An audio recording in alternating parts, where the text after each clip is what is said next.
ఎందుకు వీళ్ళందరూ తాపత్రయపడుతున్నారు? ఒకళ్ళేమో అమ్మాయికి 25 ఏళ్ళు అంటారు. ఒకళ్ళేమో 15 ఏళ్ళు అంటారు. ఈ అమ్మాయే పచ్చి బూతులు నరేంద్ర మోడీతో పాటుగా ఆమె పేరేంటి? ఇటలీ ప్రధానమంత్రి జార్జియా మెలోనిని ఇద్దరిని కలిపి పచ్చి బూతులు తిట్టింది.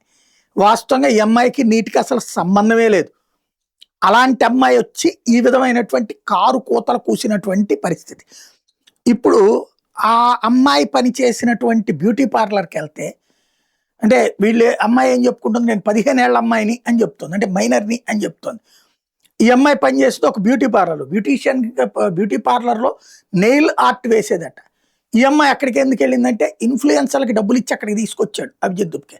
వాళ్ళ చేత అమ్మాయికి అసలు నీటేంటో తెలీదు, ఆ వ్యవస్థ ఏంటో తెలీదు, ఆ పరీక్షలేంటో తెలీదు. కానీ ఈ మసాజులు చేసేవాళ్ళు, డాన్సులేసేవాళ్ళు ఇట్లాంటోళ్ళని ఆడపిల్లల్ని ముందు పెట్టి బూతులు తిట్టించినటువంటి చరిత్ర ఇప్పుడు స్పష్టమైపోతుంది. ఇప్పుడు ఈ రుచికా సింగ్‌కి సంబంధించినటువంటి ఆధార్ కార్డ్ అడిగాడట. అతను ఇదే ఈమెకి పనిచ్చినటువంటి బ్యూటీ పార్లర్ యజమాని పని మానేసిందట. ఇప్పుడు ఆ విషయం బయటపడింది. అదే సందర్భంలో బ్యూటీ పార్లర్‌లో మాత్రం తన పేరు మైన్సిల్ జైన్ అని చెప్పిందట. అంతే తప్పించి రుచికా సింగ్ అని చెప్పలేదు. ఈ అమ్మాయి 10th కూడా పాస్ అవ్వలేదట. కానీ ఏకంగా ఇవన్నీ చెప్పుకొచ్చింది. ఇప్పుడు నీట్ ఆస్పిరెంట్స్ కోసం అంటూ వచ్చి పచ్చిబూతులు తిట్టింది.